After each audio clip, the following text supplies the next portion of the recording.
Praise the Lord. Hallelujah. Hallelujah. Hallelujah. Hallelujah. Hallelujah. Hallelujah. Hallelujah. Hallelujah. Hallelujah. Hallelujah. Hallelujah. Hallelujah. ಪ್ರಭು ಕ್ರಿಸ್ತರಲ್ಲಿ ಪ್ರೀತಿಯ ಸೋದರ ಸೋದರಿಯರೇ, ಧ್ಯಾನಕೂಟದ 3ನೇ ದಿವಸ ನಾವು ಬಂದಿದ್ದೇವೆ. ಪವಿತ್ರ ಆತ್ಮ ಅಭಿಷೇಕೋತ್ಸವ, ಕ್ಯಾಥಲಿಕ್ ಕೆರಿಸ್ಮ್ಯಾಟಿಕ್ ಜೂಬಿಲಿ ಆಚರಣೆಯ ಅಂಗವಾಗಿ ನಡೆಯುತ್ತಿರುವಂಥ ಈ ಒಂದು ಪವಿತ್ರ ಆತ್ಮ ಅಭಿಷೇಕೋತ್ಸವಕ್ಕೆ ನಾವೆಲ್ಲ ಸೇರಿದ್ದೇವೆ. ಇದು 3ನೇ ದಿವಸ. ನಿಮಗೆಲ್ಲ ಸಂತೋಷವಾ? Are you happy? Are you happy? Happy ಇದ್ದವರು ಮಾತ್ರ ಬಲಗೈ ಎತ್ತಿ 3 ಸಲ ಹಲ್ಲಲ್ಲಿ ಹೇಳ್ಬೇಕು.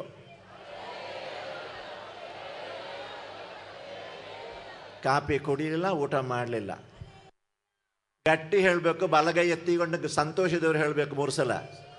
Hallelujah, hallelujah, hallelujah. Price the Lord, praise the Lord, praise the lord. ದೇವರು ಕಳೆದ 3 ದಿವಸಗಳಿಂದ ನಿಮ್ಮ ಮೇಲೆ ವಿಶೇಷವಾದ ಆಶೀರ್ವಾದಗಳನ್ನು ಸುರಿತಾ ಇದ್ದಾರೆ. ಈ 3 ದಿವಸದ ಪ್ರವಚನ ಪ್ರಬೋಧನೆಯಲ್ಲಿ ಪಾಲ್ಗೊಂಡವರಿಗೆ ಸಂತೋಷಿದ್ದವರು ಮಾತ್ರ 2 ಕೈ ಎತ್ತಿ. Price the Lord, praise the lord. ಕೈ ಕೆಳಗೆ ಮಾಡಿ. ದೇವರ ವಾಕ್ಯದ ಮೇಲೆ ವಿಶೇಷವಾದ ಒಂದು ಆಸಕ್ತಿ ಬಂದವರು ಬಲಗೈ ಎತ್ತಿ. Price the Lord, praise the lord. ಮನಸ್ಸಿನಲ್ಲಿ ದುಃಖ ನೀಗಿದವರು ಮಾತ್ರ ಕೈ ಎತ್ತಿ. ದುಃಖ ಹೋದವರು ಕೈ ಎತ್ತಿ. Price the Lord, praise the lord. ನನ್ನ ಜೀವನದಲ್ಲಿ ಯಾವುದೇ ಕಷ್ಟ ಸಂಕಷ್ಟ ಬರಲಿ, ದೇವರು ನನ್ನ ಬಲವದಿಯಲ್ಲಿ ಇರುವುದರಿಂದ ನನಗೆ ಯಾವುದೇ ಹೆದರಿಕೆ ಇಲ್ಲ ಎಂಬ ಒಂದು ಮನವರಿಕೆ ಇದ್ದವರು ಮಾತ್ರ ಕೈ ಎತ್ತಿ. Price the Lord, hallelujah. ಕೈ ಕೆಳಗೆ ಮಾಡಿ. ಇನ್ನು ಅನೇಕರಿಗೆ ಬೇರೆ ಬೇರೆ ರೀತಿಯ ಶಾರೀರಿಕ ಸೌಖ್ಯವನ್ನು ಕೊಟ್ಟಿದ್ದಾರೆ. ಕೆಲವರಿಗೆ ಬೆನ್ನು ನೋವು ನೀಗಿ ಹೋಗಿದೆ, ಕೆಲವರಿಗೆ ತಲೆನೋವು ನೀಗಿ ಹೋಗಿದೆ, ಕೆಲವರು ಕಾಲು ನೋವು ಸೌಖ್ಯವಾಗಿದೆ, ಎದೆ ನೋವು ಸೌಖ್ಯವಾಗಿದೆ, ಹಲ್ಲು ನೋವು ಸೌಖ್ಯವಾಗಿದೆ, ಕಣ್ಣಿಗೆ ತುಂಬ ಬೆಳಕು ಸಿಕ್ಕಿದೆ ಅಂಥವರು ಇದ್ದಾರೆ. ಹಾಗೆ ಏನಾದರೂ ರೀತಿಯಲ್ಲಿ ಅಂದರೆ ನೀವು ಧ್ಯಾನಕ್ಕೆ ಬರುವಾಗ ಯಾವುದೇ ರೋಗ ನಿಮಗಿತ್ತು, ಆದರೆ ಈಗ ನೋಡುವಾಗ ನಿಮಗೆ ರೋಗ ಇಲ್ಲ. ಅದನ್ನು ನಾವು ಡಾಕ್ಟರ್ ಹತ್ರ ಹೋಗಿ ನಾವು ವೆರಿಫೈ ಮಾಡಬೇಕು. ಹಾಗಿರುವಾಗ ಈ 3 ದಿನಗಳಲ್ಲಿ ನೀವು ಧ್ಯಾನಕ್ಕೆ ಬರುವುದಕ್ಕೆ ಮೊದಲಿದ್ದ ರೋಗಗಳು ಈಗ ನಿವಾರಣೆ ಆದವರೆ ಅಂಥವ್ರು ಮಾತ್ರ ದಯವಿಟ್ಟು ನಿಂತುಕೊಳ್ಳಿ. Praise the Lord, praise the Lord, hallelujah. ಕೂತ್ಕೊಳ್ಳಿ. ಪ್ರಿಯರೇ, ಸಂತ ಪೇತ್ರನು ಬರೆದ 1ನೇ ಪತ್ರಿಕೆ 3ನೇ ಅಧ್ಯಾಯ 12ನೇ ವಾಕ್ಯ. 1 ಪೇತ್ರ 3:12. First Peter 3:12. First Peter 3:12. ದೇವರ ಕಣ್ಣು ನೀತಿವಂತರ ಕಡೆಗೆ ತಿರುಗಿದೆ, ಅವರ ಕಿವಿ ಅವರ ಪ್ರಾರ್ಥನೆ ಕಡೆಗೆ ತಿರುಗಿದೆ. The eyes of the Lord are upon the righteous, and his ears are upon their prayers. ದೇವರ ಕಣ್ಣು ನೀತಿವಂತರ ಕಡೆಗೆ ತಿರುಗಿದೆ, ಅವರ ಕಿವಿ ಅವರ ಪ್ರಾರ್ಥನೆ ಕಡೆಗೆ ತಿರುಗಿದೆ. ಆದರೆ ಅವರು ದುಷ್ಟರಿಂದ ಮುಖವನ್ನು ತಿರುಗಿಸಿ ಬಿಡುತ್ತಾರೆ. He turns his face from the unrighteous and the wicked. The Lord turns his face from the wicked. ಯಾರು ದುರುಳರಿದ್ದಾರೆ, ದುರ್ಮಾರ್ಗದಲ್ಲಿ ಯಾರು ಚರಿಸುತ್ತಾ ಇದ್ದಾರೆ, ಅವರ ಪ್ರಾರ್ಥನೆಯನ್ನು ಕೇಳುವುದು ಮಾತ್ರವಲ್ಲ, ಅವರಿಗೆ ವಿರುದ್ಧವಾಗಿ ದೇವರ ಮುಖವನ್ನು ತಿರುಗಿಸುತ್ತಾರೆ. Price the lord. ಮೊನ್ನೆ ನಾನು ಹೇಳಿದೆ, ಯಾರು ಧನ್ಯರು ಯಾರು ಭಾಗ್ಯವಂತರು ಎಂಬ ಮಾತನ್ನು ಹೇಳಿದೆ. ಇನ್ನೊಂದು ಕಡೆ ಹೇಳ್ತಾ ಇದೆ, ಕೀರ್ತನೆ 32:1. Psalm 32:1. Psalm 32 verse 1. ಕೀರ್ತನೆ 32:1 ಹೇಳ್ತದೆ, ಯಾರ ಪಾಪಕ್ಕೆ ಪರಿಹಾರವಾಗಿದೆಯೋ,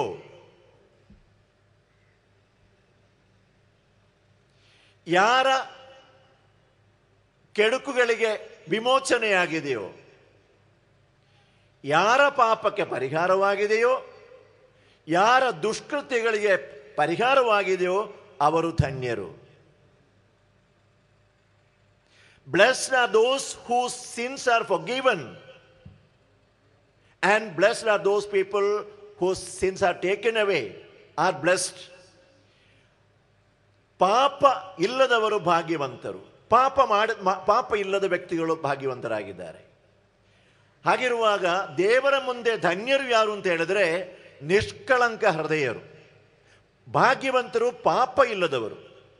ಹಾಗಿರುವಾಗ ದೇವರು ನಮ್ಮ ಪ್ರಾರ್ಥನೆಯನ್ನು ಕೇಳಬೇಕಿದ್ರೆ ನಾವು ನೀತಿವಂತರಾಗಬೇಕು, ನಿಷ್ಕಳಂಕರಾಗಿರಬೇಕು. Praise the Lord, praise the Lord, praise the Lord. ನೀವು ಭಾಗ್ಯವಂತರು ಯಾಕೆ ಅಂತ ಹೇಳಿದ್ರೆ, ನಾನು ಹೇಳಿದ ಮೊನ್ನೆ ಯೇಸು ಸ್ವಾಮಿಯವರು ಒಂದು ದಿವಸ ಈ ರೀತಿಯಲ್ಲಿ ಭಾಷಣ ಮಾಡ್ತಿರುವಾಗ ಅನೇಕ ಜನರು, ಸಾವಿರಗಟ್ಟಲೆ ಜನರು ಬಂದು ಸೇರಿದರು. ಆಗ ತಾನೇ ಯೇಸು ಸ್ವಾಮಿಯವರು ಪ್ರಸಿದ್ಧರಾಗಿದ್ದರು. ಮರಣಗೊಂಡವರನ್ನು ಜೀವ ಕೊಟ್ಟಿದ್ದಾರೆ, ಕುರುಡರಿಗೆ ದೃಷ್ಟಿಯನ್ನು ಕೊಟ್ಟಿದ್ದಾರೆ, ಕಿವಿಡಿಗರಿಗೆ ಕೇಳುವ ಶಕ್ತಿಯನ್ನು ಕೊಟ್ಟಿದ್ದಾರೆ, ಕುಷ್ಠರೋಗಗಳನ್ನು ಸೌಖ್ಯಗೊಳಿಸಿದ್ದಾರೆ, ಬೇರೆ ಬೇರೆ ಅದ್ಭುತ ಕಾರ್ಯಗಳನ್ನು ಪವಾಡಗಳನ್ನು ಅವರು ಮಾಡಿದರು. ಹೀಗಿರುವಾಗ ಅನೇಕ ಜನರು ಅಲ್ಲಿ ಸೇರಿಕೊಂಡಿರುವಾಗ ಯೇಸು ಸ್ವಾಮಿಯವರ ಮಾತನ್ನು, ಅವರ ವಚನವನ್ನು ಕೇಳಲಿಕ್ಕೆ ಎಲ್ಲರೂ ಸಂತೋಷ ಪಡ್ತಿದ್ರು, ತವಕ ಪಡ್ತಿದ್ರು. ಆಗ ಒಬ್ಬಳು ಅಮ್ಮ ಎದ್ದು ನಿಂತುಕೊಂಡು ಹೇಳಿದ್ರು, ಯೇಸುವನ್ನು ನೋಡಿಕೊಂಡು ಹೇಳಿದ್ರು, ನಿನ್ನನ್ನು ಹೊತ್ತ ಉದರ ಮತ್ತು ನಿನಗೆ ಹಾಲುಣಿಸಿದ ಮೊಲೆಗಳು ಭಾಗ್ಯವಂತವು. Blessed are the womb that has borne you, and blessed are the breast that has fed you. ಹಾಗಿರುವಾಗ ಯಾರು ದೇವರ ವಾಕ್ಯವನ್ನು, ಅಂದರೆ ಯೇಸುವಿನ ಕುರಿತು ಆ ಮಹಿಳೆ ಆಗ ಹೇಳ್ತಾರೆ, ಅದಕ್ಕೆ ಪ್ರತ್ಯುತ್ತರವಾಗಿ ಯೇಸು ಸ್ವಾಮಿಯವರು ಹೇಳಿದ ಮಾತಿದೆ. ಲೂಕ 11:28, ಲೂಕ 11:28, ಲೂಕ್ 11:28. ದೇವರ ವಾಕ್ಯವನ್ನು ಯಾರು ಕೇಳಿ ಅದನ್ನು ಪಾಲಿಸುತ್ತಾರೋ ಅವರು ಅಧಿಕವಾಗಿ ಭಾಗ್ಯವಂತರು. Blessed are those people who hear the word of God and follow it. ದೇವರ ವಾಕ್ಯವನ್ನು ಕೇಳಿ ಅದು ಪಾಲಿಸುವರು ಹೆಚ್ಚು ಭಾಗ್ಯವಂತರು ಎಂಬ ಮಾತನ್ನು ಹೇಳಿದರು. Praise the Lord, praise the Lord. ಹಾಗಿರುವಾಗ ದೇವರ ವಾಕ್ಯವನ್ನು ಕೇಳಲಿಕ್ಕಾಗಿ ನೀವು ಬಂದಿದ್ದೀರಿ, ನೀವು ಭಾಗ್ಯವಂತರು. Hallelujah, hallelujah. ದೇವರ ವಾಕ್ಯವನ್ನು ಕೇಳುವಂತ ನೀವು ಭಾಗ್ಯವಂತರು. ಇದರೊಂದಿಗೆ ಹೇಳ್ತಾ ಇದ್ದೇನೆ, ನಿಮ್ಮ ಪಾತ್ರೆಯನ್ನು ದೇವರು ಕೇಳಿ ಆಶೀರ್ವಾದ ದೊರಕಬೇಕಿದ್ರೆ ನಿಮ್ಮಲ್ಲಿ ಪಾಪ ಇರಬಾರದು. ಪಾಪ ಎಂಬುದು ನಮ್ಮನ್ನು ದೇವರು ನಮ್ಮಿಂದ ವಿಮುಖರಾಗಿಸುವಂತಹ ಒಂದು ಕೃತ್ಯ. ಆದ್ದರಿಂದ we have to be without sin before the Lord. If at all he has to listen to our prayer, we have to get away from sin and circumstances of sin. ಪಾಪ ಅತಿ ದೊಡ್ಡ ಶಾಪ. ಪಾಪ ಅತಿ ದೊಡ್ಡ ಶಾಪ. ದೇವರನ್ನು ನಮ್ಮಿಂದ ಅವರ ಮುಖವನ್ನು ತಿರುಗಿಸುವಂತಹ ಕಾರ್ಯ ಪಾಪವಾಗಿರುತ್ತದೆ. ದೇವರು ಅದೆಷ್ಟೋ ನಮ್ಮನ್ನು ಪ್ರೀತಿಸಿದ್ದಾರೆ. ಈಗ ತಾನೇ ನಾವು ಹಾಡಿದೆವು, ಬೇರೆ ಬೇರೆ ರೀತಿಯಲ್ಲಿ ನಮಗೆ ಆಶೀರ್ವಾದವನ್ನು ಹೇರಳವಾಗಿ ಕೊಟ್ಟಂತಹ ದೇವರು, ಅವರು ನಮ್ಮ ಪ್ರೀತಿಮಯ ತಂದೆ ತಾಯಿ ಎಲ್ಲ ಆಗಿದ್ದಾರೆ. ಆದರೆ ಅವರ ವಿರುದ್ಧವಾಗಿ ಮಾಡುವಂತಹ ಕಾರ್ಯಗಳು ಪಾಪವಾಗಿರುತ್ತದೆ. ಅದರ ಮೂಲಕ ನಾವು ದೇವರ ಪ್ರಾರ್ಥನೆ, ದೇವರ ಆಶೀರ್ವಾದಕ್ಕೆ ನಾವು ಬಾಧ್ಯಸ್ಥರಾಗುವುದಿಲ್ಲ. ಆದ್ದರಿಂದ ನಾವು ಏನು ಮಾಡಬೇಕು? ಆ ಪಾಪಕ್ಕಾಗಿ ಪಶ್ಚಾತ್ತಾಪ ಪಡಬೇಕು ಪ್ರಿಯರೇ. ಆದರೆ ದೇವರು ಕ್ರೂರಿಯಲ್ಲ. ದೇವರು ಕ್ರೂರಿಯಲ್ಲ. Is not a cruel God. We are before a merciful God. ಏನೋ ಕಾರಣಾಂತರದಿಂದ ನಾವು ಪಾಪ ಮಾಡಿದರೆ ಆ ಪಾಪವನ್ನು ಒಪ್ಪಿಕೊಂಡು ಅದನ್ನು ನಾವು ನಿವೇದಿಸಿದರೆ ದೇವರು ನಮ್ಮ ಪಾಪಗಳನ್ನು ಕ್ಷಮಿಸುತ್ತಾರೆ. Praise the Lord, praise the Lord. ಯೋವಾನನ ಬರೆದ 1ನೇ ಪತ್ರಿಕೆ 1ನೇ ಅಧ್ಯಾಯ 9ನೇ ವಾಕ್ಯ. First John chapter 1 verse 9. First John chapter 1 verse 9. 1ನೇ ಯೋವಾನ 1ನೇ ಅಧ್ಯಾಯ 9ನೇ ವಾಕ್ಯದಲ್ಲಿ ಹೇಳ್ತದೆ, ನೀವು ನಿಮ್ಮ ಪಾಪಗಳನ್ನು ಒಪ್ಪಿಕೊಂಡ್ರೆ ದೇವರು ಅದನ್ನು ಕ್ಷಮಿಸುತ್ತಾರೆ. ಯಾಕಂತ ಹೇಳಿದ್ರೆ 2ನೇ ಅಧ್ಯಾಯ 2ನೇ ವಾಕ್ಯ, 1 ಯೋವಾನ 2ನೇ ಅಧ್ಯಾಯ 2ನೇ ವಾಕ್ಯದಲ್ಲಿ ಹೇಳ್ತದೆ, ಯೇಸು ಸ್ವಾಮಿಯವರು ನಮ್ಮ ಪಾಪಕ್ಕೆ ಪರಿಹಾರ ಬಲಿಯಾಗಿದ್ದಾರೆ. ದೇವರಿಗೆ ವಿರುದ್ಧ ಮಾಡಿದ ಪಾಪಕ್ಕೆ ಯೇಸು ಸ್ವಾಮಿಯವರೇ ಅದಕ್ಕೆ ಪರಿಹಾರ ಮಾಡಿದ್ದಾರೆ. ಅವರು ಪಾಪಕ್ಕೆ ಪರಿಹಾರವಾಗಿದ್ದಾರೆ. ಪ್ರಿಯರೇ, ಕೆಲವು ವರ್ಷಗಳ ಹಿಂದೆ ಒಬ್ಬ ಸೋದರ ಅನೇಕ ಕಡೆಗಳಿಗೆ ಹೋಗಿ ಬಹಳಷ್ಟು ದುಃಖಪಟ್ಟು ನನ್ನ ಬಳಿಗೆ ಬಂದ. ಅವನಿಗೆ ಹೇಳಿ ತೀರದ ರೋಗಗಳು, ಯಾವುದೇ ಔಷಧ ಡಾಕ್ಟರ್ ಹತ್ರ ಹೋದರೆ ಏನು ರೋಗ ಇಲ್ಲ ಹೇಳ್ತಾರೆ. ಏನು ರೋಗ ನನಗೆ ಇಲ್ಲ, ನೀ ಪರ್ಫೆಕ್ಟ್ಲಿ ಆಲ್ ರೈಟ್ ಹೇಳ್ತಾರೆ. ಆದರೆ ಇವನಿಗೆ ನಿಂತ್ಕೊಳ್ಳಿಕ್ಕೆ ಯಾವುದು ಹೇಳತಿರದ ರೋಗಗಳು. ಅವನು ಬೇರೆ ಬೇರೆ ಕಡೆಗಳಿಗೆ ಹೋಗಿದ, ಬೇರೆ ಬೇರೆ ಕ್ಷೇತ್ರಗಳಿಗೆ ಹೋದ, ಸೌಖ್ಯವಾಗಲಿ. ಕೊನೆಗೆ ಯಾರೋ ನನ್ನ ಬಳಿ ಕಳಿಸಿದರು. ನಾನು ಅವನ ಹತ್ರ ಮಾತನಾಡಿದೆ. ಅವ ಹೇಳಿದ, ಈ ಥರದ ರೋಗ ಬರಲಿಕ್ಕೆ ಕಾರಣ ನನಗೆ ಗೊತ್ತಿದೆ. ಅವನು ದೊಡ್ಡ ಒಂದು ಪಾಪದಲ್ಲಿ ಬಿದ್ದಿದ್ದಾನೆ. ಅದು ಯಾರಲ್ಲಿ ಅವನಿಗೆ ಹೇಳಲಿಕ್ಕೆ ಸಾಧ್ಯ ಇಲ್ಲ. ಅದರಲ್ಲಿ ಕೊರಗಿ ಕೊರಗಿ ಕೊರಗಿ ಕೊರಗಿ ಅವನೀಗ ದೊಡ್ಡ ರೋಗಕ್ಕೆ ತುತ್ತಾಗಿದ್ದಾನೆ. ನಾನು ಹೇಳಿದೆ, ಮಗ, ಯೇಸು ಸ್ವಾಮಿ ದೇವರ ಪುತ್ರ, ಅವನಿಗೆ ಮಾತ್ರ ಮನುಷ್ಯನ ಪಾಪಗಳನ್ನು ಕ್ಷಮಿಸಲಿಕ್ಕೆ ಅಧಿಕಾರ ಇದೆ. ನಿನಗೆ ಪಾಪದ ಮೂಲಕ ಏನು ನಷ್ಟವಾಯಿತೋ ಅದನ್ನು ದುಪ್ಪಟ್ಟು ಹಿಂತಿರುಗಿಸಿಕೊಟ್ಟು ನಿನ್ನನ್ನು ಪುನಃಸ್ಥಾಪಿಸಲಿಕ್ಕೆ ಸರ್ವಶಕ್ತರಾದ ಯೇಸು ಸ್ವಾಮಿಗೆ ಸಾಧ್ಯತೆ ಇದೆ. ಆದ್ದರಿಂದ ನೀನು ನಿನ್ನ ಪಾಪಗಳನ್ನು ದೇವರ ಮುಂದಿಗೆ ಒಪ್ಪಿಕೋ, ನಿನಗೆ ಪರಿಹಾರವಾಗ್ತದೆ ಹೇಳಿದೆ. ಅವನು ಜ್ಞಾನಸ್ನಾನ ಪಡೆಯದ ವ್ಯಕ್ತಿ, ಜ್ಞಾನಸ್ನಾನ ಪಡೆಯಲಿಲ್ಲ. ಆದ್ದರಿಂದ ಅವನಿಗೆ ಕುಂಸಾರ, ಸ್ಯಾಕ್ರಮೆಂಟ್, ಕನ್ಫೆಷನ್, ಸ್ಯಾಕ್ರಮೆಂಟ್ ಕೊಡಲಿಕ್ಕೆ ಸಾಧ್ಯ ಇಲ್ಲ. ಆದರೂ ನಾನು ಹೇಳಿದ್ದೇನೆ, ನಾನು ದೇವರ ಅಭಿಷಿಕ್ತನಾದ ಯಾಜಕ, ನಾನು ದೇವರ ಹೆಸರಲ್ಲಿ ನಿನಗೆ ಪಾಪ ವಿಮೋಚನೆಯನ್ನು ಕೊಡ್ತೇನೆ, ಅದಕ್ಕೆ ಪರಿಹಾರವನ್ನು ನಾನು ಹೇಳಿದೆ. ಅವನು ಧ್ಯಾನಕೂಟದಲ್ಲಿ ಪಾಲ್ಗೊಂಡ. ಕೊನೆ ದಿವಸ ಅವನು ಈ ರೀತಿಯಲ್ಲಿ ಸಾಕ್ಷಿ ಹೇಳ್ತಾನೆ, ನಾನು ಅದೆಷ್ಟು ಭಾರತದಲ್ಲಿ ಅನೇಕ ಕ್ಷೇತ್ರಗಳಿಗೆ ನಾನು ಹೋಗಿದ್ದೇನೆ, ನನ್ನ ರೋಗ ಸೌಖ್ಯವಾಗಲಿಲ್ಲ, ಮನಸ್ಸಿಗೆ ಸೌಖ್ಯವಾಗಲಿಲ್ಲ. ಆದರೆ ಯೇಸು ಸ್ವಾಮಿ ಅವರಲ್ಲಿ ನನ್ನ ಪಾಪವನ್ನು ಒಪ್ಪಿಕೊಂಡಾಗ ಆ ಕ್ಷಣದಲ್ಲಿ ನನ್ನ ಪಾಪ ಎಲ್ಲ ರೋಗಗಳು ದೂರವಾಯಿತು. Praise the Lord, praise the Lord. ಆಮೇಲೆ ಆ ಸೋದರ ಹೇಳ್ತಾನೆ, ಯೇಸು ಸ್ವಾಮಿಯವರಿಗೆ ಈ ರೀತಿಯ ಶಕ್ತಿ ಇದೆ ಎಂಬುದು ನನಗೀಗ ಅರಿವಾಗಿದೆ. ಯೇಸು ಸ್ವಾಮಿಯವರಿಗೆ ಮನುಷ್ಯನ ಪಾಪಗಳನ್ನು ನೀಗಿಸುವಂಥ ಶಕ್ತಿ ಇದೆ ಅಂತ ಈಗ ನನಗೆ ಅರಿವಾಗಿದೆ. Praise the Lord, praise the Lord. ದೇವರ ಕುರಿಮರಿ, ಪಾಪವನ್ನು ನೀಗಿಸುವ ಕುರಿಮರಿ ಯೇಸು ಸ್ವಾಮಿ ಆಗಿದ್ದಾರೆ. ಆದ್ದರಿಂದ ಪ್ರಿಯರೇ, ನಮ್ಮ ಪಾಪಗಳನ್ನು ನಾವು ಒಪ್ಪಿಕೊಳ್ಳಬೇಕು, ನಮ್ಮ ಪಾಪಗಳನ್ನು ಒಪ್ಪಿಕೊಳ್ಳಬೇಕು. ಯೆಶಾಯ ಪ್ರವಾದಿಯ ಪುಸ್ತಕ 59ನೇ ಅಧ್ಯಾಯ 1-2 ವಾಕ್ಯಗಳು. ಯೆಶಾಯ ಪ್ರವಾದಿಯ ಪುಸ್ತಕ 59ನೇ ಅಧ್ಯಾಯ 1-2 ವಾಕ್ಯಗಳು. Book of Isaiah chapter 59 verse 1 and 2. ನಿನ್ನನ್ನು ಅನುಗ್ರಹಿಸಲು ಸಾಧ್ಯವಾದಾಗ ಈಗ ನನ್ನ ಕೈ ಮುಂಡಾಗಲಿಲ್ಲ, ನನ್ನ ಕೈ ಮುಂಡಾಗಲಿಲ್ಲ. ಅದು ತಲುಪುತ್ತದೆ, ಪ್ರಪಂಚದ ಎಲ್ಲ ತುದಿಗೆ ತಲುಪುತ್ತದೆ, ಎಲ್ಲರನ್ನು ಆಶೀರ್ವದಿಸಲಿಕ್ಕಾಗಿ. ಆದರೆ ಯಾಕೆ ನಿನಗೆ ಆಶೀರ್ವಾದ ದೊರಕುವುದಿಲ್ಲ ಅಂತ ಹೇಳಿದ್ರೆ, ನಿನ್ನ ಪಾಪಗಳು, ನಿನ್ನ ಪಾಪ ನಿನಗೂ ಮತ್ತು ನನಗೂ ಒಂದು ಕಂದಕವನ್ನು ನಿರ್ಮಾಣ ಮಾಡಿದೆ. Your sin has separated you from me and made it impossible for me to bless you. ನಿನ್ನನ್ನು ಆಶೀರ್ವದಿಸಲಿಕ್ಕೆ ಅಸಾಧ್ಯವಾಗುವಷ್ಟು ನಿನ್ನ ಪಾಪ ಇದೆ. ಆದ್ದರಿಂದ ನಿನ್ನ ಪಾಪವನ್ನು ನೀನು ಒಪ್ಪಿಕೋ. ಏನಪ್ಪ ಪಾಪ ಅಂತ ಹೇಳಿದ್ರೆ, 1 ಯೋಹಾನ 3:4, 1 John 3:4 ಹೇಳ್ತದೆ. 1 John 3:4 ಹೇಳ್ತದೆ, ದೇವರ ಆಜ್ಞೆಗಳನ್ನು ಉಲ್ಲಂಘಿಸುವುದು ಪಾಪವಾಗಿದೆ. ದೇವರ ಆಜ್ಞೆಯನ್ನು ಉಲ್ಲಂಘಿಸುವುದು ಪಾಪ ಆಗಿದೆ. It's a violation of the commandment of the Lord. ದೇವರ ಆಜ್ಞೆಗಳನ್ನು ಉಲ್ಲಂಘಿಸುವುದೇ ಪಾಪ. ದೇವರ ಆಜ್ಞೆಗಳು ಗೊತ್ತಿದ್ದವರ ಕೈ ಎತ್ತಿ. 10 ಆಜ್ಞೆಗಳು ಗೊತ್ತಿದ್ದವರ ಕೈ ಎತ್ತಿ. ಎಲ್ಲವನ್ನು ವಿವರಿಸಲಿಕ್ಕೆ ಪುರುಸೊತ್ತಿಲ್ಲ, ಆಜ್ಞೆಗಳನ್ನು ಪಾಲಿಸಲೇಬೇಕು.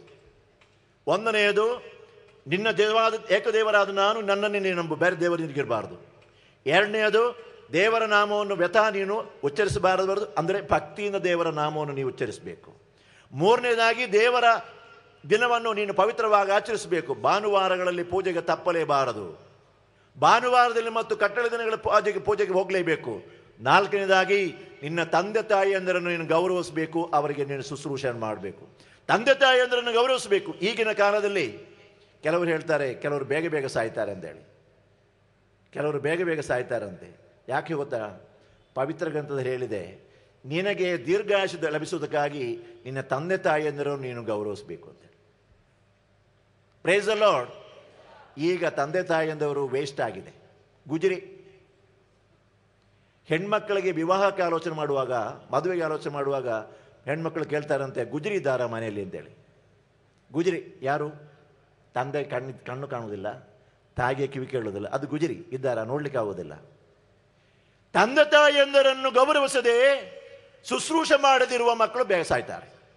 Price the Lord. ತಂದೆ ತಾಯಿಯಂದರನ್ನು ಗೌರವಿಸಬೇಕು, ಶುಶ್ರೂಷೆ ಮಾಡಬೇಕು. ತಂದೆ ತಾಯಿಯಂದರು ಮಕ್ಕಳನ್ನು ಶುಶ್ರೂಷೆ ಮಾಡಬೇಕು, ಮಕ್ಕಳಿಗೆ ಸೇವೆಯನ್ನು ಮಾಡಬೇಕು. 4ನೇದು. 5ನೇದು, ಕೊಲೆ ಮಾಡಬಾರದು. ಅದರಲ್ಲಿ ಸೇರಿದೆ ಆತ್ಮಹತ್ಯೆ ಮಾಡಬಾರದು, ಧೂಮಪಾನ ಮಾಡಬಾರದು, ಮದ್ಯಪಾನ ಮಾಡೋದು. ಈ ಮದ್ಯಪಾನ ಮತ್ತು ಧೂಮಪಾನ ಮೆಲ್ಲ ನಿನ್ನನ್ನು ಕೊಲ್ಲುವಂಥದ್ದು. ಆದ್ದರಿಂದ ಅದು ನೀನು ಅದು ಮಾಡಬಾರ್ದು. ಮಾತ್ರವಲ್ಲದೆ ಇತರ ಚಾರಿತ್ರ್ಯ ಹತ್ಯೆ ಸಹ ಮಾಡಬಾರ್ದು, ಕೊಲೆ ಮಾಡಬಾರದು. 5ನೇದು. 6ನೇದು, ವ್ಯಭಿಚಾರ ಮಾಡಬಾರದು. ವ್ಯಭಿಚಾರ ಸ್ತ್ರೀ ಅವಿವಾಹಿ ಅಂದರೆ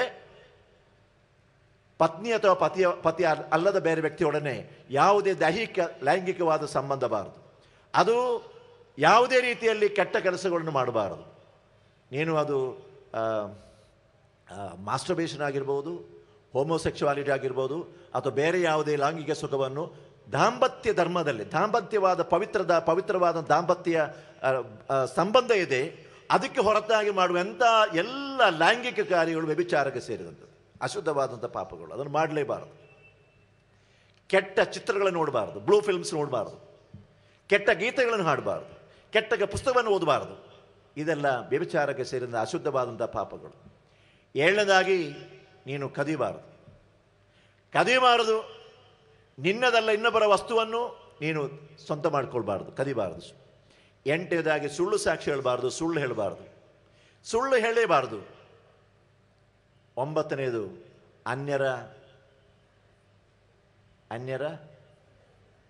ಅನ್ಯರ ಪತ್ನಿಯನ್ನು ಆಶಿಸಬಾರದು. ಅನ್ಯರ ಗಂಡನನ್ನು ಆಶಿಸುವುದ? ಅದು ಎರಡೂ ಸೇರಿದೆ. ಅನ್ಯರ ಪತಿಯನ್ನು ಬಾರದು, ಪತ್ನಿಯನ್ನು ಬಾರದು. 10ನೇದಾಗಿ, ಅನ್ಯರ ವಸ್ತುಗಳಿಗೆ ಆಸೆ ಪಡಬಾರದು.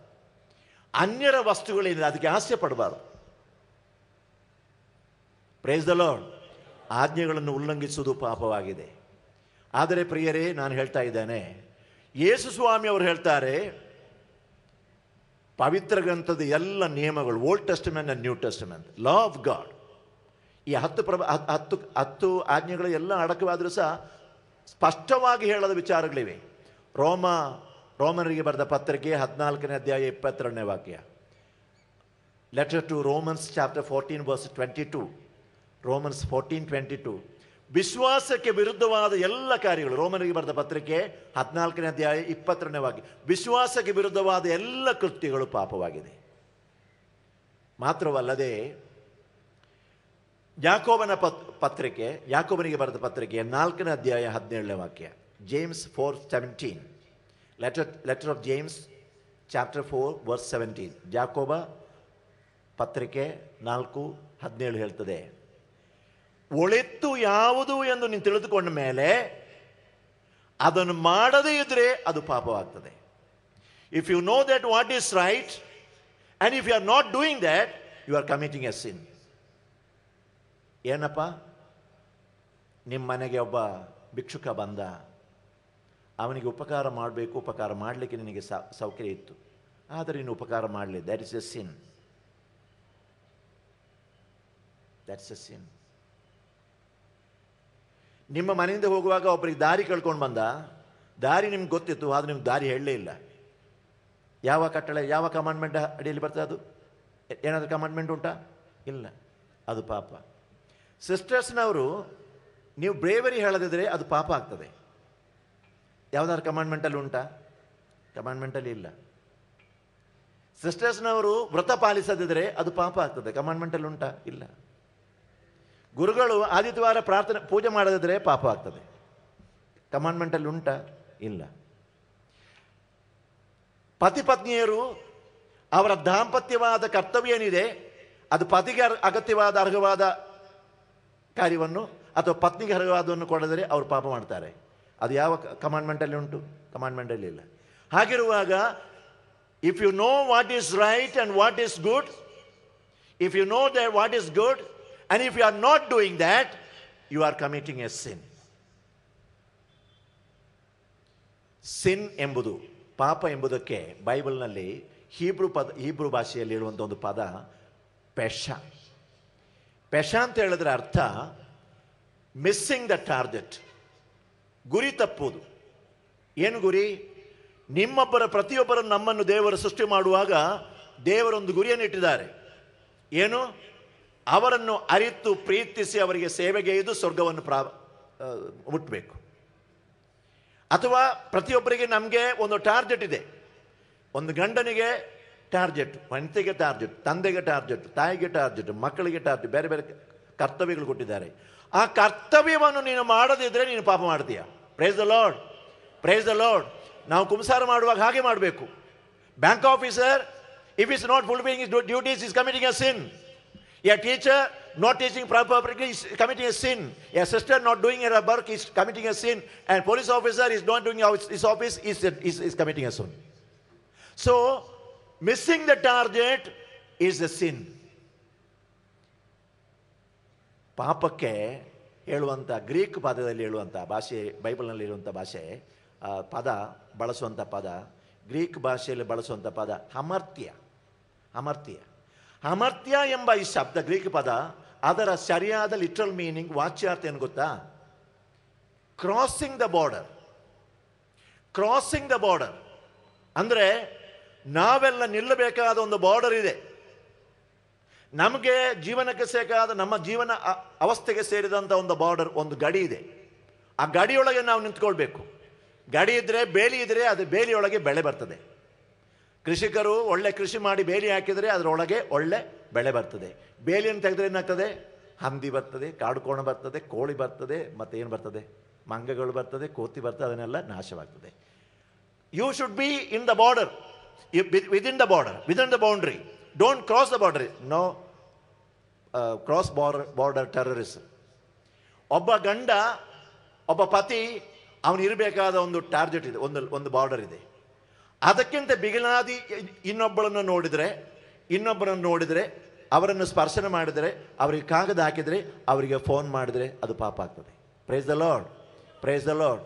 ಒಂದು ಪತ್ನಿ, ಅವಳಿಗೆ ದೇವರು ಕೊಟ್ಟಂಥ, ಸಮಾಜ ಕೊಟ್ಟಂಥ, ಕುಟುಂಬ ಕೊಟ್ಟಂಥ ಒಂದು ಬಾರ್ಡರ್ ಇದೆ.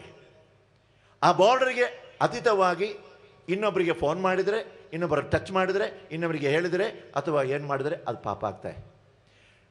ವಿವಾಹ ಆಗದವರು, ಯುವಕ ಯುವತಿಯರು, ಮಕ್ಕಳು, ಗುರುಗಳು, ಧರ್ಮಾಧ್ಯಕ್ಷರು, ಬಿಷಪ್, ಸಂತೋಷ ಆಯ್ತಲ್ಲ ನಿಮಗೆ? ನಿಮ್ಗೆ ಖುಷಿ ಆಯ್ತಲ್ಲ? ನೀವು ಅನಿಸ್ಬೋದು, ಬಿಷಪ್ರು ಹೀಗೆಲ್ಲ ಹೇಳ್ತಾರೆ, ಬಿಷಪ್ರಿಗೆ ಏನು ಬಾರ್ಡರ್ ಇಲ್ವಾ, ಅವರಿಗೆ ಬೌಂಡ್ರಿ ಇಲ್ವಾ ಅಂತೇಳಿ. ಅವರಿಗೆ ಸಹ ಬೌಂಡ್ರಿ ಉಂಟು. We should not cross the boundary. If you cross the boundary, you are committing a sin. Therefore ಪಾಪದ ಕುರಿತು ನಮಗೆ ಸರಿಯಾದ ಅರಿವಿರಬೇಕು. ಪ್ರಿಯರೇ, ನಾನೀಗ ಕೊನೆಗೊಳಿಸ್ತಾ ಇದ್ದೇನೆ. ಒಂದು ಮಾತು ಹೇಳಲಿಕ್ಕೇನೆ, ವಿ ಆರ್ ಬ್ಲೆಸ್ಡ್. ಯಾಕೆ ಗೊತ್ತುಂಟಾ?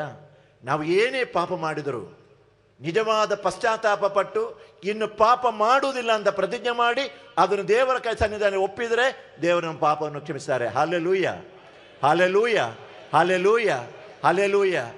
ನಮಗೆ ದೇವರು ಕೊಟ್ಟಂಥ ಅತ್ಯಂತ ಸುಂದರವಾದ ಒಂದು ಕರುಣೆಯ ಸಂಸ್ಕಾರ ಪಾಪ ನಿವೇದನೆಯ ಕನ್ಫೆಷನ್, ಸ್ಯಾಕ್ರಮೆಂಟ್ ಆಫ್ ಕನ್ಫೆಷನ್. ಇದರ ಕುರಿತು ತುಂಬ ನನಗೆ ಹೇಳಲಿಕ್ಕೆ ಮನಸ್ಸಿತ್ತು, ಆದರೆ ಹೇಳಲಿಕ್ಕೆ ಪುರುಸೋತಿಲ್ಲ. ಆದರೆ ನಾವೆಲ್ಲ ಪಾಪ ನಿವೇದನೆ ಸಂಸ್ಕಾರವನ್ನು ಭಕ್ತಿಯಿಂದ ಸ್ವೀಕರಿಸಬೇಕು.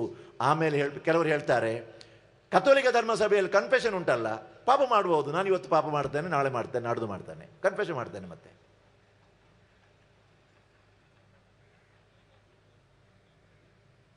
That is not a confession. ಪಾಪ ಮಾಡಲಿಕ್ಕೆ ಲೈಸೆನ್ಸ್ ಅಲ್ಲ confession. It's not a licence for you to commit sin. It is the mercy of God. ಸ್ವರ್ಗ ಸಂತೋಷ ಪಡುವಂಥದ್ದು. ದುಂದುಗಾರನು, we read in the gospel of Luke chapter 15, ದುಂದುಗಾರನು ವಾಪಸ್ ಬರುವಾಗ ತಂದೆಗೆ ಬಹಳಷ್ಟು ಸಂತೋಷವಾಯಿತು, ಸ್ವರ್ಗದಲ್ಲಿ ಸಂತೋಷವಾಯಿತು.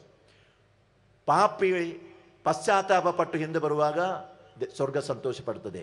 ನಮಗೆ ಪಾಪ ನಿವಾರಣೆಗೆ ದೇವರ ಸಂಸ್ಕಾರವನ್ನು ಕೊಟ್ಟಿದ್ದಾರೆ. ದೇವರನ್ನು ಸ್ತುತಿಸೋಣ.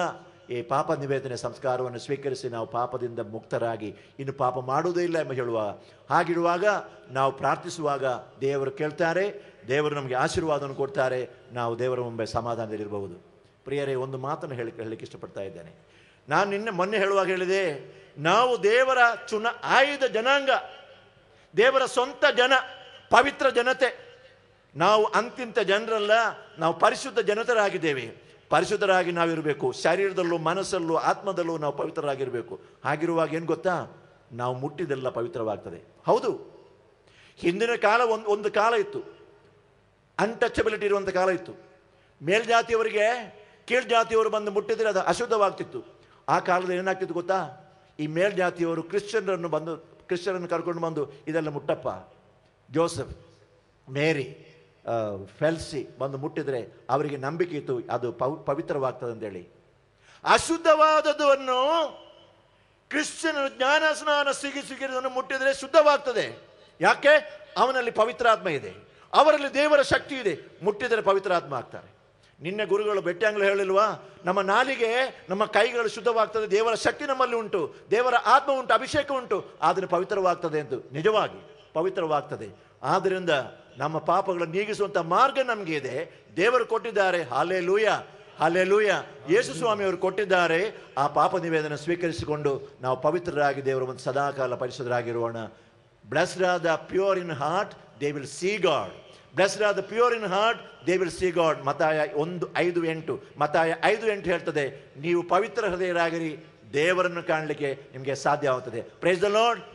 ದೇವರನ್ನು ಕಾಣಲಿಕ್ಕೆ ಮನಸ್ಸುಂಟಾ? ಮನಸ್ಸಿದ್ರೆ ಕೈ ಎತ್ತಿ. ಹಾಗಿದ್ದಿರ್ಬೇಕು, ನೀವು ಪವಿತ್ರ ಹೃದಯದಿಂದ ಇರಬೇಕು, ದೇವರನ್ನು ಕಾಣಬಹುದು. Hallelujah, hallelujah, hallelujah, hallelujah, hallelujah. Praise the Lord, praise the Lord. ಜೋರಾಗಿ praise the Lord. Hallelujah, hallelujah, hallelujah. ಯೇಸುವೆ ವಂದನೆ, ಯೇಸುವೆ ಆರಾಧನೆ, ಯೇಸುವೆ ಸ್ತೋತ್ರ. Hallelujah, hallelujah, hallelujah, hallelujah, hallelujah. Praise the Lord, praise the Lord, praise the Lord, praise the Lord. ಪ್ರೀತಿಯ ಸಹೋದರ ಸಹೋದರಿಯರೇ, ಪಾಪ ಮತ್ತು ಅದರ ಪರಿಣಾಮದ ಬಗ್ಗೆ ಮತ್ತು ದೇವರ ಕರುಣೆಯ ಬಗ್ಗೆ ನಮಗೆ ಸವಿಸ್ತರವಾಗಿ ಪ್ರವಚನ ಕೊಟ್ಟು ತಿಳುವಳಿಕೆ ಕೊಟ್ಟ ಅತಿವಂದನೀಯ ಡಾಕ್ಟರ್ ಲಾರೆನ್ಸ್ ಮುಕಳಿಯವರಿಗೆ ತುಂಬ ಹೃದಯದ ಧನ್ಯವಾದಗಳನ್ನು ಸಮರ್ಪಿಸುತ್ತೇನೆ. ಹಾಗೂ ಈಗ ದಿವ್ಯ ಬಲಿಪೂಜೆಯ ಸಮಯ. ಬಲಿಪೂಜೆಗೆ ನಾವು ತಯಾರಾಗೋಣ. ಅದರ ಮುಂಚೆ ಮಗದೊಮ್ಮೆ ನಿಮಗೆಲ್ಲರಿಗೂ ಈ ಧ್ಯಾನಕೂಟಕ್ಕೆ ಸ್ವಾಗತವನ್ನು ಬಯಸುತ್ತೇನೆ.